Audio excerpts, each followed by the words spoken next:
Analar hakkında yazdığım bu kısa hikayem minlərlə oxucumun, dinləyicimin öz anasına gül hədiyyə etməsinə, analarına dəyər verməsinə gətirib çıxardıb və bu hikayəmi milyonlarla adam izləyibdir. Minlərlə adam kitabımdan oxuyubdur. Real hadisələr əsasında yazdığım bu hikayə dünya ədəbiyyatının demək olar analar haqqında yazılan şahesərlərindən biridir. Bax, təkcə bu hekayəyə görə hesab edirəm ki, Nobel mükafatını mənə vermək olar. Həqiqətən də Nobel mükafatına dəyər. Bu möhtəşəm hekayə analar haqqında çox möhtəşəm bir hekayədir. İndi siz bu hekayəni dinləyə bilərsiniz. Eyni zamanda digər əsərlərimlə tanış olmaq üçün kitabımı əldə edə bilərsiniz. Bu möhtəşəm hekayəni dinləyin. Dostlar, bu videonu bugün bir neçə dəfə çəkmişəm. Heç birində ağlamadan danışa bilməmişəm. Ona görə də öncədən üzr istəyirəm ki, səsim titrəsə, yəni üzürlü hesab edəsiniz. Bugün çox təsirli bir hadisə ilə qarşılaşmışam və özümə borc bildim ki, bu hadisəni sizin üçün də paylaşım. Bugün iş adamıyla motivasiya kursundan çıxıb yol ilə gəlirdim. Gördüm ki, məndən bir qədər qabaqda bir nəfər yol gedir. Biraz da axsıyır və köhnə paltar, ağ toz, bildim ki, fəhlə işləyir və ayağına geyindikləri mənim diqqətimi çəkdi. Gördüm ki, bir ayağına ayaqqabı geyinibdi, bir ayağında da çəkələk.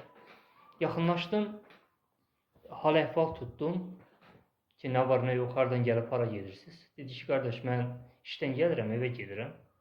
Sual verdim ki, bəs nə üçün bir ayağınızda ayaqqabı, bir ayağınızda çəkələk geyinmişsiniz? Cavab verdi ki, bəs mən fəhlə işləyirəm.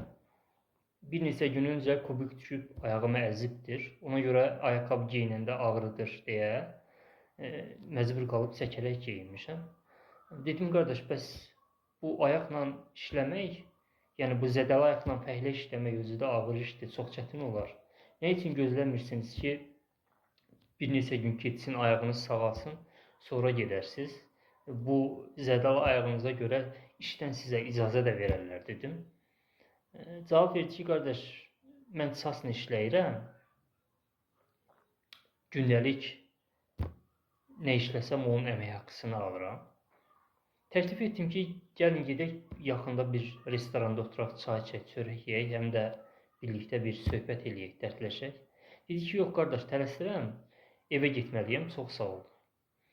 Və artıq yenidən sözə başladım ki, bəs çasla işləyirsiniz, lap yaxşı. Demək ki, işdən icazə almaq da lazım deyil. Siz rahatlıqla bir neçə gün evinizdə qalıb ayağınızı müalicə elətdirə bilərsiniz. Nə üçün bu ayaqla bəs işə çıxırsınız? Narazı üzümə baxdı və dedi ki, qardaş, çıxmışam da. Yəni, üz ifadəsindən oxudum ki, cavabından oxudum ki, mənim bu qardaşı çox sorğu-suala tutmağım narahat eləyir, xoşuna gəlmir. Üzrxahlıq etdim ki, bəs bağışlayın da, yəni ki, sizə çox sorğu-suala tutdum. Gülümsədi və dedi ki, eybi yox qardaş, dövlət sirri zat deyil ki, sualdır da soruşursan. Dedi, mən bu günləri anamın ad günüdür. Anamın ad günüdür.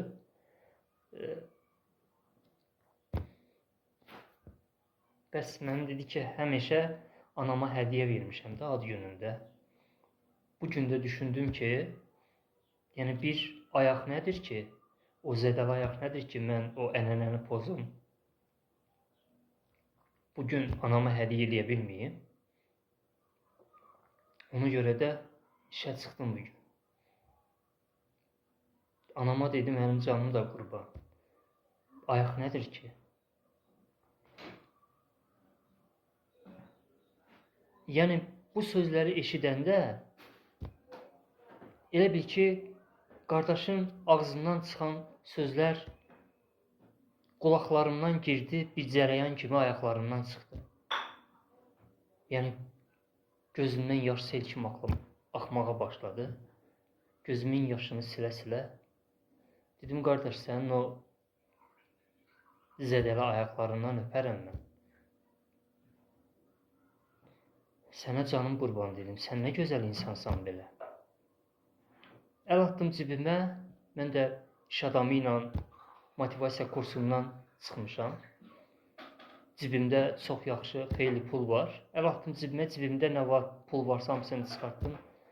Dedim, qardaş, sənin o zədəli ayağından öpərəm. Xahiş edirəm ki, bu pulu qardaş malı kimi yarı bölək. Yarısı sənin olsun, yarısı mənim.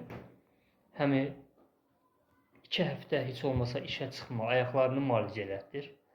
Həm də anamıza da ürək istəyən yaxşı bir hədiyyə alarsan. Dedi ki, əlimi belə tutdu, saxladı. Dedi, qardaş, çox sağ ol.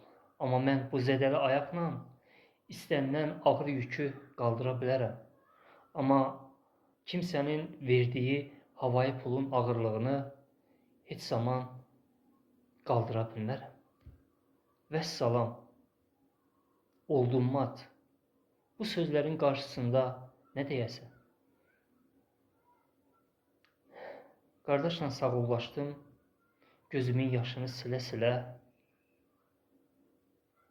aralaşdım.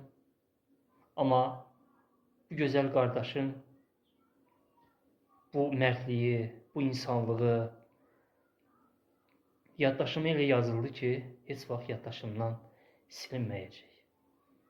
Vizitkamı verdim qardaşa. Ümid edirəm ki, bax, bu müraciətimi eşidər.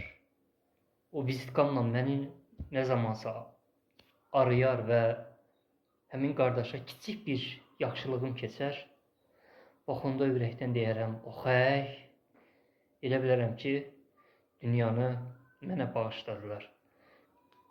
Bir daha o qardaşın o zədəli ayağından öpürəm. Canım qurban belə qardaşlar.